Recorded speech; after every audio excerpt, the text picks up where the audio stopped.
아침 일라디오. 누구에게나 기념해야 할 것들과 기억해야 할 일들이 있습니다. 그런 것들이 이왕이면 기쁘고 즐거운 일들이면 좋은데요. 현실이 꼭 그렇지만은 않죠. 최근에만 해도 얼마 전 대구 참사 20주기가 있었고요. 튀르키예 지진 발생 2주를 넘어섰고 이번 주 금요일이면 우크라이나 전쟁이 시작된 지 1년이 됩니다. 전 세계가 어떤 식으로든 연결이 돼 있다 보니 가까운 이웃은 물론이고요. 나라 밖 상황에 따라서도 개인의 삶이 큰 영향을 받기 마련입니다. 최근 통계청 조사 결과 우리 국민들의 삶에 대한 만족도가 OECD 국가 가운데 최하위권에 그쳤다고 합니다. 이 조사 내용에서 나타난 대로 아동학대 피해자나 자살 예방에 대한 실효성 있는 대책 마련이 가장 시급해 보이는데요. 여기에다가 올 한 해 우리 사회 어두운 재난에 대한 새로운 기록은 없음이 되고 안전하고 평범한 일상으로 채워나간다면 우리 국민들 행복지수도 조금은 더 올라갈 수 있지 않을까 기대해 봅니다. 2월 21일 화요일 오늘 아침 일라디오 시작합니다. 안녕하세요. 아나운서 강승화입니다.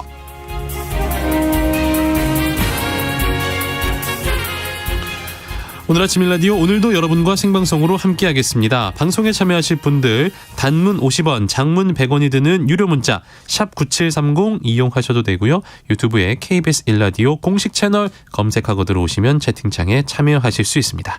콩 어플리케이션에서도 일라디오를 보이는 라디오로 함께 하실 수 있습니다. 유익한 정보와 살아있는 이야기가 있습니다.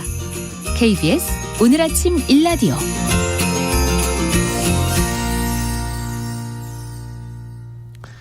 농림축산식품부가 지난달 말 제1차 농업재해보험 발전 기본계획을 발표했습니다. 농식품부는 이번 계획을 통해 5년 뒤인 2027년 전체 농가의 60%가 농업재해보험에 가입하도록 제도를 개편할 계획이다라고 했는데요. 농수산 이슈, 오늘은 정부의 농업재해보험 발전 기본계획 방향과 현장 의견 들어보겠습니다. 한국농정신문 원재정 기자 전화 연결해볼게요. 안녕하세요. 네, 안녕하세요. 한국농정신문 원재정입니다. 네, 먼저 농업재해보험에 대해서 알아보겠습니다. 예, 농업재해보험이란 재해가 원인이 돼서 농작물에 피해가 발생하거나 재해 또는 질병으로 가축의 피해가 발생했을 때 이를 보상해주는 보험을 말합니다. 농작물 재해보험 그리고 가축 재해보험으로 크게 나눌 수 있는데요. 농작물 재해보험은 과수, 벼나 맹류, 원예시설, 버섯 이런 농사를 짓는 농민분들이 분야별로 선택해서 가입할 수 있고요. 가축 재해보험은 소, 돼지, 가금류, 그러니까 닭이라든가 오리 같은 이런 가금류, 말, 기타 가축 이렇게 선택을 해서 가입하게 됩니다. 우리나라는 자연재해를 입은 농가의 경영 안정을 목표로 1997년에 가축재해보험을 도입했고요. 2001년부터 농작물에도 재해보험을 도입해서 운영하고 있습니다. 그렇군요. 지난달 말에 정부가 농업재해보험 발전 기본계획을 발표했는데 그 배경은 어떻게 됩니까? 예, 지난 2021년에 농업재해보험법이 개정됐거든요. 이 개정법의 핵심은 두 가지입니다. 농림축산식품부와 해양수산부가 정부 차원의 기본계획을 수립해서 재해보험 정책을 시행하도록 한 것이고요. 또 하나는 보험 요율의 산정 단위를 최대 읍면동까지 세분화하라는 것입니다. 물론 법을 개정하게 된 더 근본적인 계기는 빈번하게 일어나는 자연재해로부터 농가 피해가 충분히 보상되지 않는 측면이 있기 때문에 농업재해보험의 실효성을 높이자는 것입니다. 농민분들에게 자연재해는 곧 농사의 성패와 직결되는 심각한 경영위기 요인이잖아요. 더군다나 기후변화에 따른 이상기후 현상이 최근 더 자주 나타나고 있고요. 이상기후가 일상이 되는 시대를 살고 있다 이렇게 해도 지나친 말이 아닌데요. 강력해진 자연재해에 농가 경영 대책도 더 빈틈없이 마련하기 위한 정부의 조치라고 이해하시면 될 것 같습니다. 그러니까 말하자면 보험의 실효성을 높이기 위한 기본 계획인 셈인 거네요. 예, 맞습니다. 농식품부는 올해부터 이제 5년 단위로 법정 기본계획을 세워야 하는데요. 지난 1월 30일 제1차 기본계획 내용을 발표한 것입니다. 농식품부는 이번 계획을 이행해서 1차 기본계획 끝나는 5년 후, 그러니까 2027년까지 전체 농가의 약 60%가 농업재해보험에 가입하고 또 전체 농림업 생산액의 95%에 해당하는 농작물과 가축이 농업재해보험의 대상이 되도록 하겠다 이렇게 밝혔는데요. 크게 세 가지 추진 전략이 있습니다. 첫 번째는 농가의 재해 대응 능력을 높이고 두 번째는 공정하고 합리적인 보험 운영 체계를 확립하는 것입니다. 세 번째가 지속 가능한 보험 운영 기반을 마련하는 것이고요. 지금까지 농업재해보험을 가입했던 농가들의 민원 사항과 또 운영하는 과정에서 확인된 미흡한 사항을 기본 계획으로 충족시키겠다는 것이 가장 중요한 방향이라고 생각합니다. 네, 제1차 농업재해보험 발전 기본 계획의 내용들을 하나하나 살펴보겠습니다. 예, 가장 핵심적인 게 보험의 사각지대 해소가 아닐까 하는데요. 농식품부는 대상 품목과 지역을 확대해서 보험 혜택이 좀 더 골고루 가도록 하겠다고 밝혔습니다. 지금까지는 태풍, 우박 등에 의한 자연재해로 비롯된 농작물 피해를 주로 보상을 했고, 병충해 피해에 대한 보상은 벼, 고추, 감자, 복숭아 이렇게 4개 품목만 해당했는데요. 앞으로는 자연재해성 병충해 기준을 마련한다고 합니다. 이 기준을 올해 안으로 마련해서 관련 보험 상품도 단계적으로 도입할 예정이고요. 네. 그리고 또 현행 농업재해 지원 체계는 보험 가입 농가에 재해복구비를 지급하지 않았거든요. 네. 그래서 재해복구비가 보험금보다 더 많이 나오는 경우 오히려 이제 보험을 가입한 농가가 역차별을 당한다, 이런 문제가 제기됐습니다. 앞으로는 재해복구비와 보험금의 차액을 재해복구비로 지급할 수 있도록 이 관련 법령 개정에 또 나설 예정입니다. 네. 또 다른 개선 사항은 어떤 게 있습니까?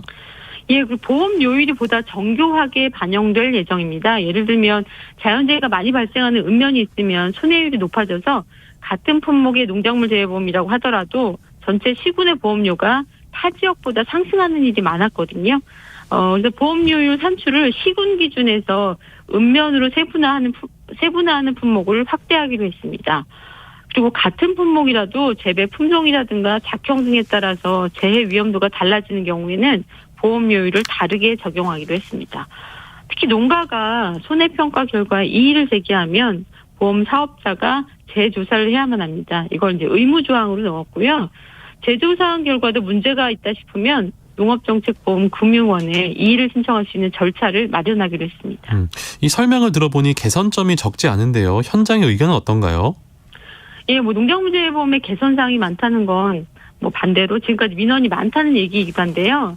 이번에 제1차 농업재해보험 발전 기본계획이 발표됐는데 현장은 기대감이 크지 않은 분위기입니다. 냉담하다 하는 게 더 맞을 것 같은데요. 한국농정에서 지난주 제주의 농민분들 만나봤습니다. 제주는 지난달 1월 23일부터 28일까지 엿새 동안 폭설이 내리고 영하의 날씨가 이어져서 월동물을 비롯한 이 월동 채소의 언 피해가 속출했습니다. 곧 수확을 앞두고 쏟아진 눈과 강추위로 산지 폐기까지 이루어지는 일정인데요. 제주도 전체에 3,600여 헥타르 규모에서 월동무가 재배되고 있는데 지난 9일 기준으로 94%가량인 3,400여 헥타르의 언 피해가 발생했습니다. 농작물재해보험에 가입한 농가의 밭은 우선 피해율 확인 작업이 이루어집니다. 그런데 이 무라는 건 사과나 배처럼 가공을 할 수 없는 그런 품목이고요. 네. 고스란히 피해율로 잡혀야 한다, 이렇게 농민분들 생각을 하시는데 보험사에서 나온 손해평가사들은 지침에 따라서 월동무의 피해율을 산정하는 작업을 한다는 거죠. 손해평가사들의 얘기를 종합하면 동해를 입은 무 한 개를 표본으로 삼아서 세로로 반으로 잘라서 언 부분과 얼지 않은 부분을 분리한 뒤에 피해율을 따진다고 합니다. 넓은 밭에서 단지 한 개의 표본을 삼는다는 건 아니고요. 군데군데 표본인들 물을 뽑아서 각각의 피해율을 좀 살펴보는 거죠. 문제는 50%의 피해율, 그러니까 절반만 동해를 입었다고 해서 얼지 않은 부분의 물을 판매할 수 있는 게 아니잖아요. 네. 이 3,000평 밭에 월동물을 심었다가 언 피해를 입은 서귀포시 성산읍의 한 농민은 손해평가사들 방법대로 따지고 나니까 피해율이 적게는 45%, 많게는 56% 정도 나오는데 여기서 자부담 20%를 빼고 나면 보험금은 20%밖에 안 된다고 얘기했습니다. 밭 전체가 사실상 수확 불가능한 상태인 점을 감안하면 왜 농작물재해보험을 들었나 속만 상한다, 이런 얘기를 하셨습니다. 제주 지역 외에도 다른 지역 상황도 있을까요? 예, 전남 나주 지역에서 배농사를 짓고 있는 농민분들 얘기도 들어봤습니다. 네. 이제 농작물재해보험에는 보험 가입 금액이라 그래서 피해가 발생했을 때 보험에서 최대로 보상받을 수 있는 한도가 있습니다. 이 보험 가입 금액은 평년 수확량과 기준 가격을 곱하는 방법을 산출하게 됩니다. 최근 5년의 수확량을 평년 수확량으로 따지는 게 일반적인데요. 이 평년 수확량, 이 5년 안에 자연재해로 수확량이 줄어들었을 경우 그만큼 손해를 볼 수밖에 없는 불리한 점이 있다는 게 농가들의 문제제기 사항입니다. 예를 들어서 올해 배가 9만 개, 과수원에 9만 개가 달렸는데 이 9만 개를 기준으로 피해가 발생했을 때 이 보상액이 나오는 게 아니라 최근 5년 이내에 재해가 발생해서 5년 수확량의 평균이 6만 개밖에 안 된다. 이럴 경우에 보험에서 보장하는 착과량이 6만 개로 설정된다는 겁니다. 그러니까 9만 개가 달린 배가수원에 태풍동으로 3만 개가 떨어진다고 해도 착과량은 이 평균 착과량 6만 개가 되기 때문에 보험금은 한 푼도 못 받게 되는 이런 상황이 벌어질 수 있습니다. 농식품부는 이 발전 계획을 통해서 수확량 산정 방식도 지금처럼 5년 수확량의 산술 평균 또는 7년 수확량의 올림픽 평균, 최대 최소 수확량을 빼는 방식, 이런 올림픽 평균으로 개선하겠다고 밝혔습니다만 이건 역시 실제 착과량과 차이가 생기기 때문에 재해 대책으로 역할을 하려면 착과량 계산 방식을 대폭 수정해야 한다. 이런 게 현장의 요구입니다. 이번 제1차 기본계획으로 작물 재해보험의 실효성이 좀 높아져야 할 텐데요. 예, 정부도 품목단체들이 농작물 재해보험 상품 설계와 운영에 대한 건의사항을 전달을 하면 내부 논의를 통해서 수용할 수 있다는 점을 밝히기도 했는데요. 농작물 재해보험은 보험 가입의 품목수를 늘린다거나 가입률을 올리는 게 중요한 게 아니고 자연재해를 입은 농민분들이 실질적인 보상을 받아서 다시 농사를 지을 수 있는 버팀목이 돼야 한다는 점 명확히 했으면 합니다. 그리고 농작물 재해보험조차 가입하기 어려운 농가들도 참 많은데요. 사회 안전망 차원에서 제도를 보편화시킬 수 있는 발전 방안도 마련됐으면 좋겠습니다. 그리고 보험이라는 제도가 가진 한계가 분명히 있는 만큼 재해가 나면 안정적인 보상을 받는 재해보상법 제정도 수년째 현장에서는 요구하고 있습니다. 네, 농수산 이슈 한국농정신문 원재정 기자였습니다. 고맙습니다. 네, 고맙습니다.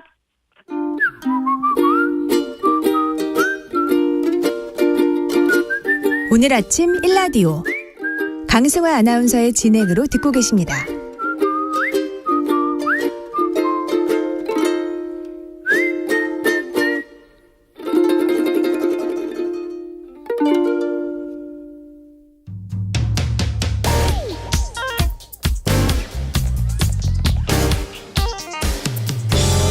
오늘 아침 뉴스 브리핑.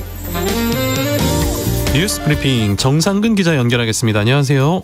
네, 안녕하십니까. 북한이 어제도 초대형 방사포로 도발을 이어갔다고요? 네, 북한이 어제 오전 7시경 초대형 방사포 2발을 동해상으로 발사했습니다. 이 대륙간 탄도미사일인 화성 15형을 발사한 지 이틀 만에 다시 미사일 도발을 했는데요. 이 방사포라고는 하지만 자체 추진에 유도 기능도 있어서 우리 군은 이를 미사일로 분류하고 있습니다. 북한은 발사 사실을 즉각 공개했고요. 이 ICBM 발사에 따른 한미 긴급 연합 공중훈련에 따른 맞대응임을 밝혔습니다. 또한 이번 방사포에는 전술핵을 실을 수 있다면서 엄포를 놓기도 했고요. 또 미사일 2발의 사거리가 각각 390여 킬로미터, 340여 킬로미터를 비행한 것으로 관측이 되는데 이는 한미 공군의 핵심 전투기들이 있는 군산기지와 청주기지를 염두에 둔 것으로 보입니다. 북한 김여정 부부장도 이틀 연속 담화를 통해 대륙간 탄도미사일 발사에 대해서 이 태평양을 사격장으로 활용하는 것은 미군의 행동 성격에 달려있다라고 말하며 더 멀리 발사할 수도 있다라고 밝혔습니다. 한편 대통령실은 안보 상황 점검 회의를 열었고요. 우리 군도 북한의 추가 도발에 대한 확고한 대응 태세를 밝혔습니다. 또한 독자 대북 제재를 추가로 발표했고요. 또 미국도 이 북한이 도발로 얻을 수 있는 건 없다라고 선을 그었습니다. 네. 정부와 노동계 갈등이 계속 깊어지고 있다고요? 네, 정부가 노동조합의 재정을 더 투명하게 만들겠다며 회계장부를 제출할 것을 요구했는데 이 절반이 넘는 노조가 내지 않았다며 노동계를 압박하고 나섰습니다. 윤석열 대통령은 어제 한덕수 국무총리와 만나서 노조개혁의 출발점은 회계의 투명성이라며 단호한 조치를 언급했는데요. 이정식 고용노동부 장관은 이후 회계자료 제출에 응하지 않은 노동조합은 2주간의 시정기간을 부여하고 그럼에도 내지 않는다면 과태료 500만 원을 부과하겠다라고 밝혔습니다. 또한 그래도 이를 거부한다면 현장 조사를 실시하고 추가 과태료도 매기겠다라고 밝혔고요. 여기에 노동단체를 지원해서 배제하고 이 조합비 세액공제 혜택도 다시 들여다보겠다라고 했습니다. 이에 노동계는 강력 반발하고 있습니다. 이 노동계는 회계감사 결과는 조합원들에게 공개할 의무가 있고 또 이 정부와 지자체의 지원금은 외부 회계감사도 하고 이미 노동부에 보고도 하고 있다고 반박했고요. 이 정부의 요구는 월권이라고 비판했습니다. 네. 대한항공이 마일리지 개편 계획 재검토하기로 했다고요? 네, 최근 소비자들 사이에서 논란이 됐던 대한항공의 마일리지 개편에 대해 대한항공이 전면 재검토를 하겠다라고 밝혔습니다. 예고됐던 마일리지 정책은 장거리 노선의 경우 더 많은 마일리지를 쓰게 하는 대신 마일리지 수요가 몰리는 단거리는 오히려 마일리지 사용을 줄여서 단거리 고객에게 혜택을 주겠다라는 것이었는데요. 하지만 장거리 노선을 위해 마일리지를 적립한 고객들도 있기 때문에 비판이 거셌고요. 또한 대한항공을 향한 정부 여당의 압박도 이어졌습니다. 원희룡 국토부통령부 장관은 SNS를 통해서 마일리지 개편안을 동의하기 어렵다라며 이 역대급 실적을 내고도 고객은 뒷전이다라고 비판했습니다. 이에 대한항공이 보너스 좌석 비중을 배로 늘리고 이 별도로 특별기 운항도 검토하겠다라고 밝혔는데 이번에는 또 여당에서 장거리 항공 노선을 독점한 대한항공이 탐욕을 부린다라며 비판이 더해졌고요. 이 원희룡 국토부 장관도 자세가 근본에서부터 틀려먹었다라고 비판한 바 있습니다. 그렇군요. 그 은행의 예대 금리 차가 더 커진 것으로 나타났다고요? 네, 최근 윤석열 대통령이 은행들이 이자 수익으로 돈전치를 벌이고 있다면서 예대 마진을 줄이라라고 압박한 바 있는데요. 어제 발표된 은행의 예대 금리차 공시 결과에 따르면 오히려 예대 금리차가 더 벌어졌습니다. 이 국민은행이 1.51%포인트로 가장 높게 나왔고 이 차이가 제일 적은 신한은행도 0.84%포인트가 나왔습니다. 은행들이 대출금리 인하 압박에 대출금리와 함께 예금금리도 뚝 떨어뜨렸기 때문입니다. 예대차가 가장 큰 폭으로 벌어진 국민은행은 대출금리가 0.01%포인트 내리는 동안 예금금리는 0.72%포인트나 뚝 떨어졌습니다.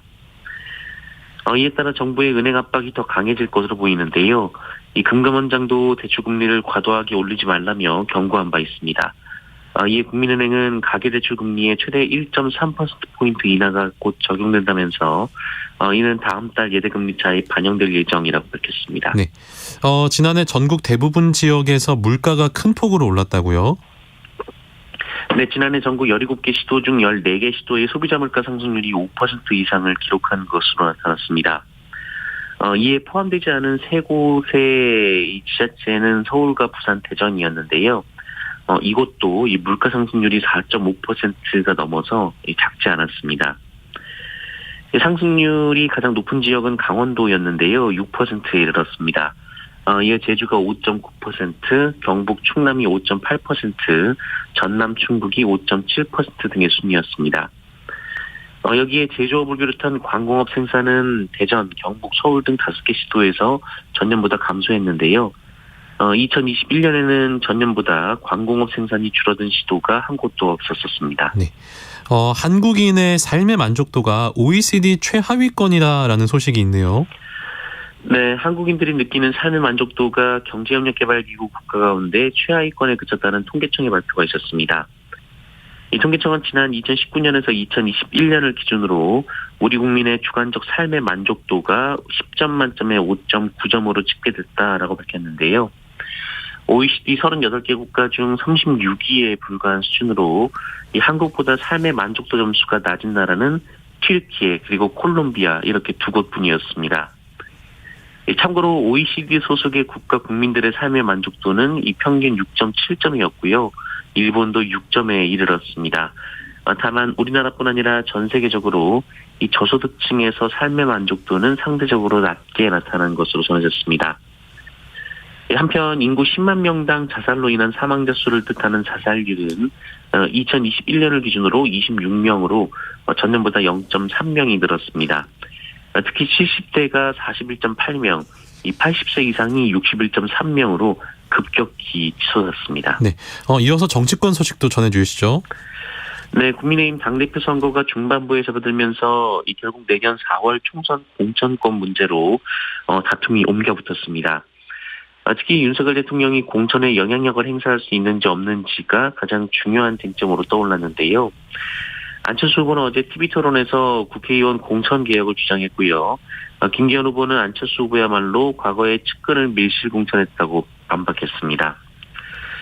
또한 안철수 후보는 대통령의 공천 요구에도 시스템으로 공천하며 이에 응하지 않겠다라고 밝혔는데, 반면 김기현 후보는 대통령도 당원으로서 공천에 영향력을 갖는 것이 당연하다라고 주장했습니다. 한편 대통령실이 역술인 천공 관저 개입 의혹을 제기한 전 국방부 대변인 등을 고발한 사건과 관련해서 경찰이 CCTV 확보 절차에 착수를 했습니다. 다만 경찰은 CCTV 확보를 위한 압수수색 영장을 신청하지 않고 수사협조 요청만 한 단계인 것으로 전해졌는데요. 경찰은 CCTV가 삭제됐을 가능성에 대비한 디지털 포렌식 여부에 대해서도 말을 아꼈습니다. 네. 학력평가를 치른 고등학생들의 성적표가 온라인에 공개돼서 큰 논란이 되고 있다고요? 네, 지난해 전국 고등학생 27만여 명이 학력평가를 치렀는데요. 그런데 그 성적표가 지난 주말 유출이 된 일이 있었습니다. 이것이 텔레그램 등 해외 서버를 둔 SNS를 통해 유포되면서 빠른 속도로 퍼지고 있는데요. 이름이나 학교, 성적의 반등수까지 통째로 공개가 돼서 지금 피해가 이만저만이 아닙니다.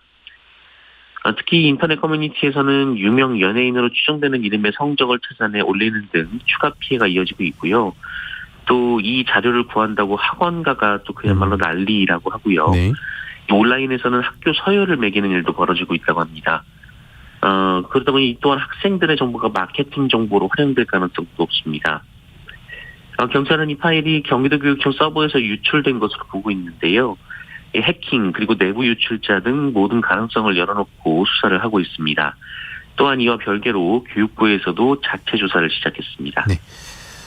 지난해 있었던 제2경인고속도로 터널 화재 사건 인재였음이 드러났습니까? 네, 지난해 말 이 5명이 숨졌던 제2경인고속도로 방음터널 화재를 조사해온 경찰이 어제 불이 난 화물차 운전자에 대해서 구속영장을 신청했습니다. 당시 화물차에 불이 붙으면서 이 불이 방음터널 천장에 옮겨 붙었고 이 불과 8분 만에 반대편 차선까지 불똥이 쏟아져 내리면서 차량이 고립 상태에 빠졌었는데요. 이 구속영장에는 트럭 운전자에 대해 업무상 과실치사상 혐의를 담았습니다.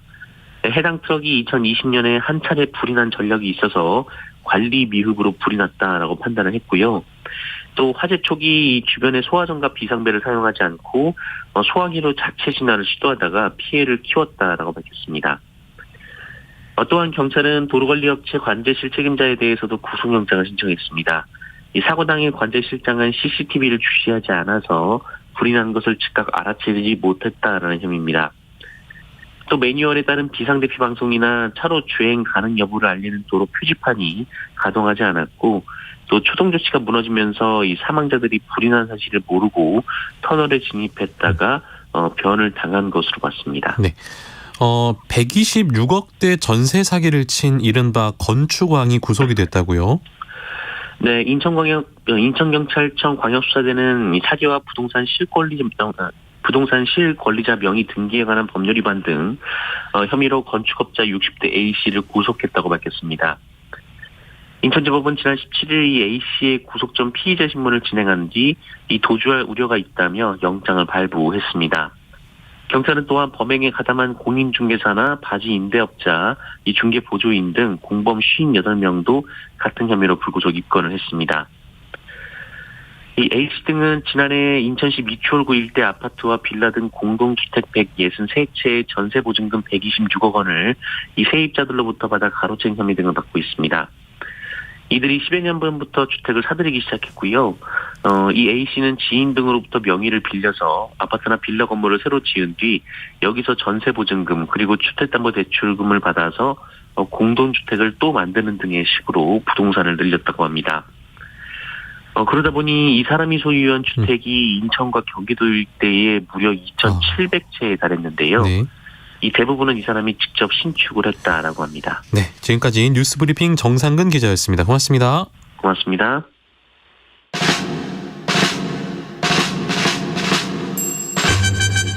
활기찬 하루를 여는 오늘 아침 일라디오 건강한 아침 습관. 안녕하세요. 오늘 아침 힐링타임. 저는 필라테스 하는 방송인 양정원입니다. 잘못된 자세나 스트레스로 목에 통증이 있는 분들께 특히 좋은 목 앞뒤 스트레칭 함께 해보실까요? 자, 먼저 머리를 앞으로 지그시 숙여주세요.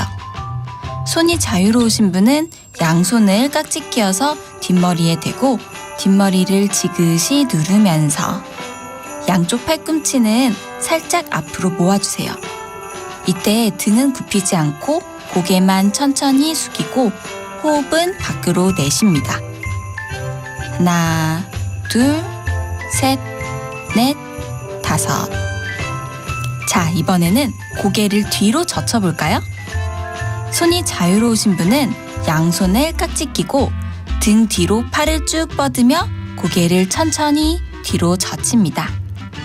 이때 목, 어깨, 척추 등 근육이 전체적으로 당기는 느낌으로 동작을 반복해보세요. 자, 하나, 둘, 셋, 넷, 다섯. 가능하시면 앞뒤 5초간 3회씩 반복해주세요. 오늘도 여러분의 건강한 하루를 응원합니다. 저는 양필라 양정원이었습니다.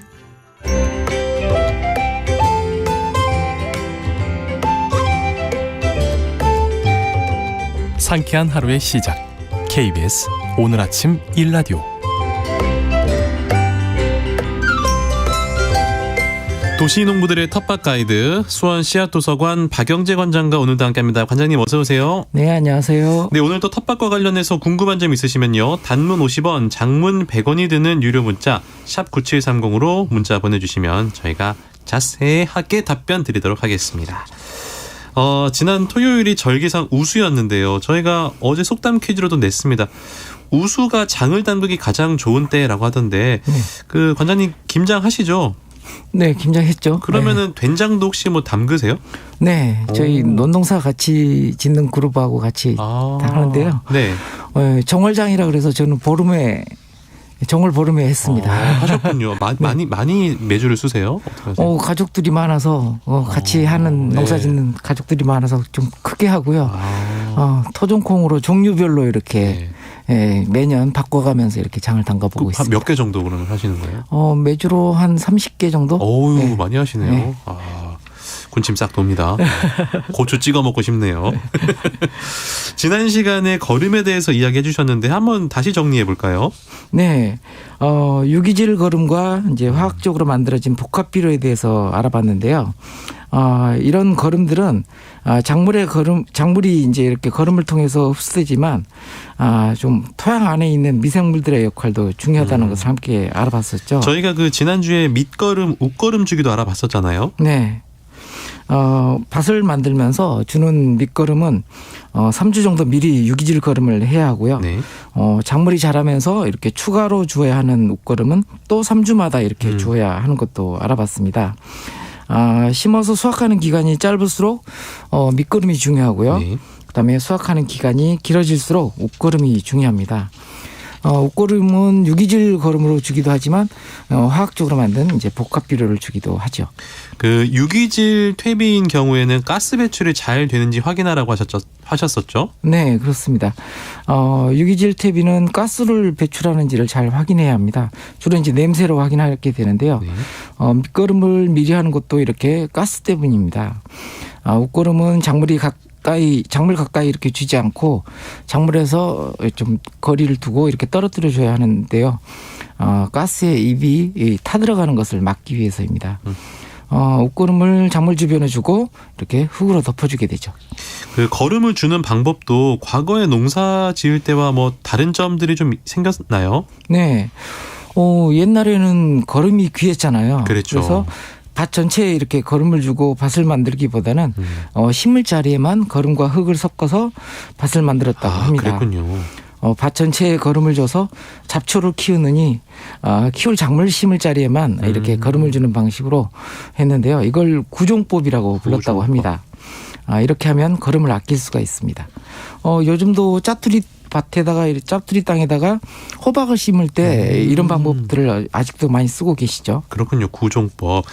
이제 겨울이 지나고 봄을 맞이하는 이 시기에 알아두면 좋은 농사법 몇 가지를 좀 알아보면 좋겠는데 뭐 알려주실까요?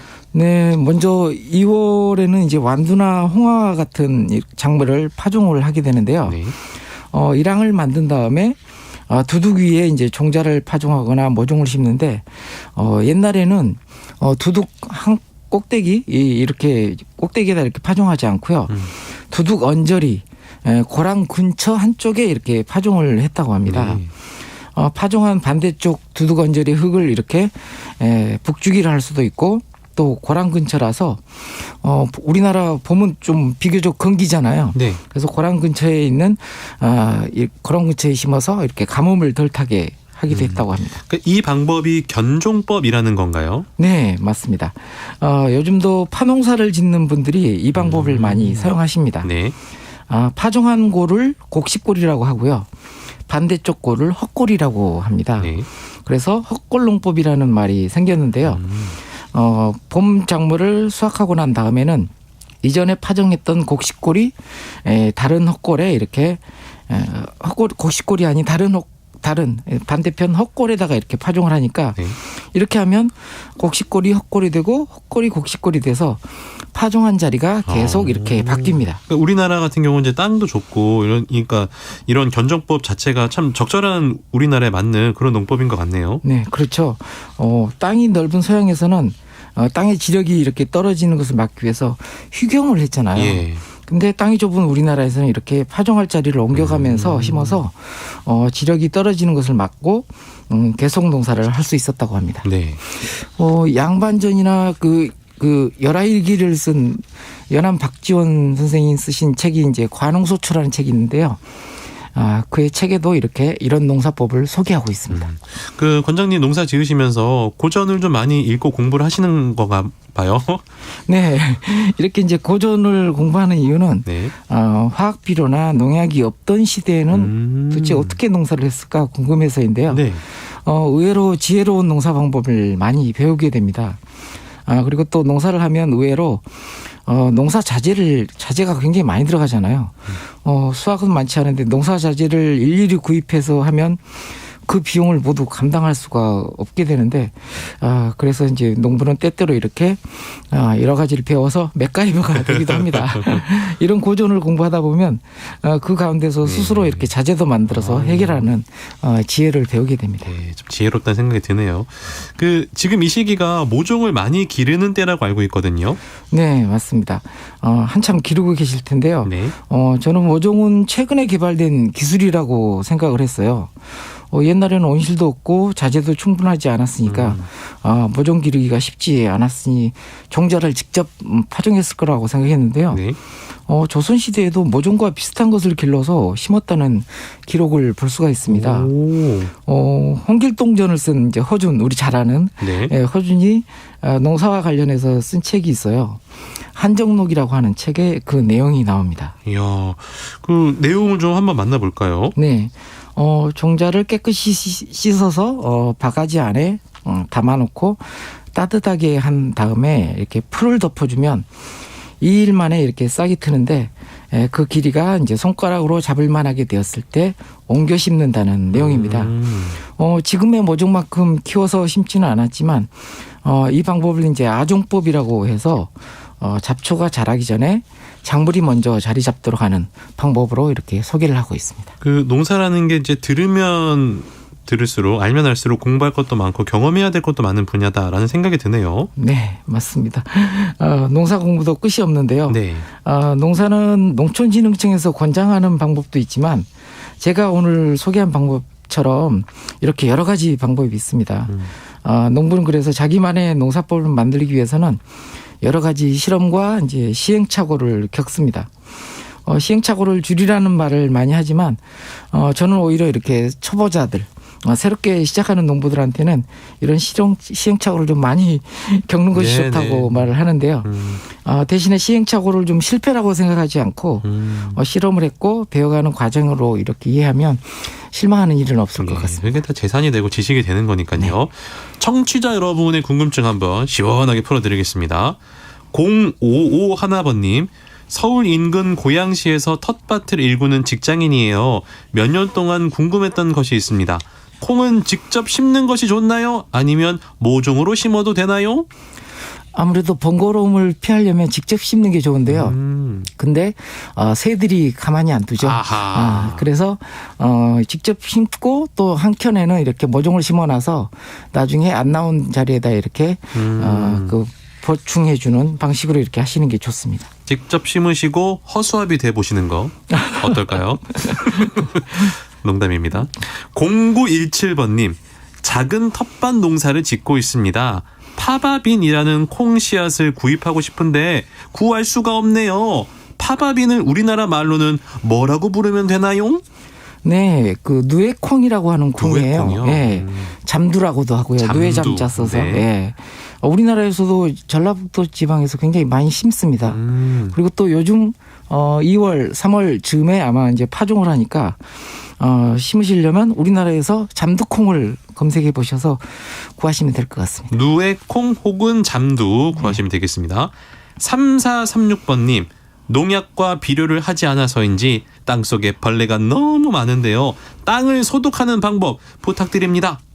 네, 땅속에 벌레가 많은 이유는 좀 땅이 산성화되면 상대적으로 벌레들이 좀 많이 생깁니다. 산성화되면. 네, 그래서 오히려 토양을 좀 개량하는 방식으로 석회 비료를 준다든지 네. 칼슘 시비를 해서 토양을 좀 중화시켜주면 상대적으로 이렇게 벌레가 덜하게 됩니다. 석회 비료 이런 걸 뿌려주면 좋다는 말씀이시죠.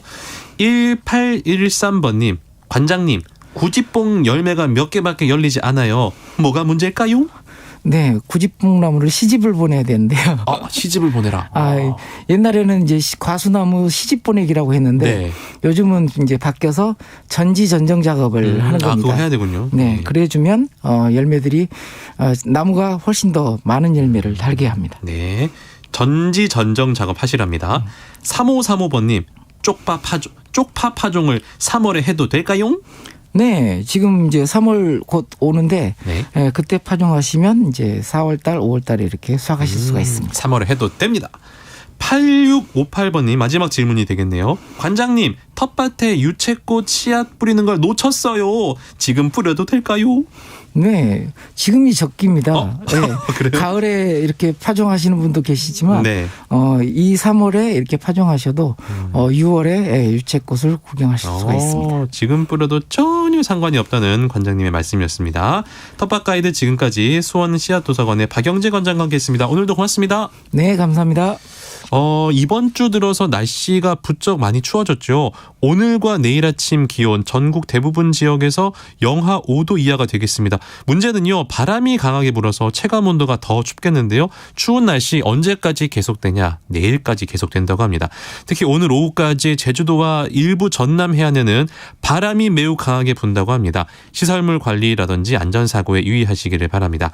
오늘 아침 최저 기온은 영하 11도에서 영하 2도로 춥겠고요. 낮 최고 기온은 2도에서 7도가 되겠습니다. 날씨가 오락가락하네요. 감기 조심하시길 바랍니다. 자, 오늘 아침 일라디오 오늘 순서 여기까지고요. 오늘도 활기찬 하루 보내시길 바랍니다. 아나운서 방생화였습니다. 고맙습니다.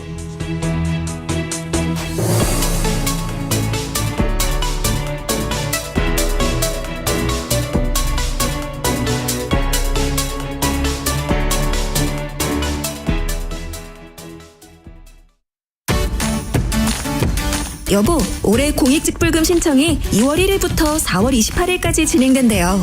지난해와 변동사항이 없으면 인터넷이나 스마트폰으로 신청하도록 연락이 온다니 우리 편하게 신청하자고요.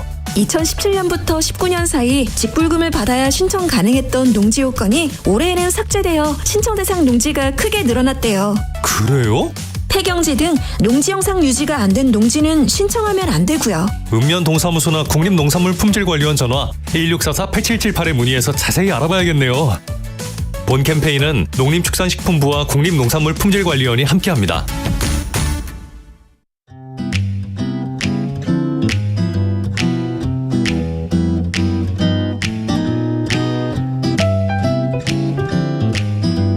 안녕하세요. 바른말 고운말입니다. 어떤 일이 계속 마음에 걸려서 불편하게 느껴질 때가 있습니다. 이런 경우에 마음에 거리 낀다와 마음에 꺼리 낀다, 이 두 표현이 모두 사용되고 있는데요. 이 중에 하나만 맞는 표현입니다. 어떤 것일까요? 이 경우에는 거리 끼다가 맞습니다. 꺼리 끼다는 거리 끼다를 된소리로 잘못 발음해서 나온 표현이기도 하고요. 거리 끼다를 뜻하는 일부 지역의 방언이기도 합니다. 거리 끼다는 앞서 말씀드린 내용에서처럼 일이 마음에 걸려서 꺼름직하게 생각되다라는 뜻도 있지만 일이나 행동 따위를 하는데 걸려서 방해가 되다라는 뜻도 있습니다.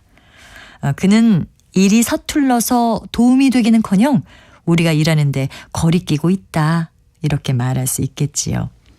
거리끼다를 꺼리끼다로 잘못 발음하는 것처럼 이 말의 명사형인 거리낌도 꺼리낌으로 알고 계신 분들이 있을 것 같은데요. 된소리가 아닌 예사소리를 쓰는 거리낌이 맞는 표현입니다. 양심의 거리낌 없이라든가 자신의 생각을 아무 거리낌 없이 표현한다, 이렇게 사용할 수 있겠지요. 그리고 마음에 걸려 언짢은 느낌이 있다란 뜻을 가진 형용사로 꺼림하다와 깨름하다도 있으니까요. 상황에 맞게 적절하게 사용하면 되겠습니다. 바른말 고운말, 아나운서 변희영이었습니다.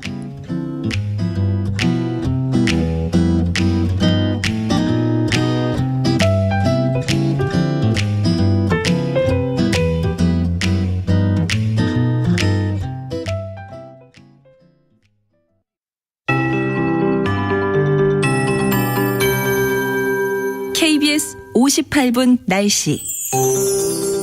반짝 추위가 절정을 이루고 있습니다. 현재 기온 장수와 의성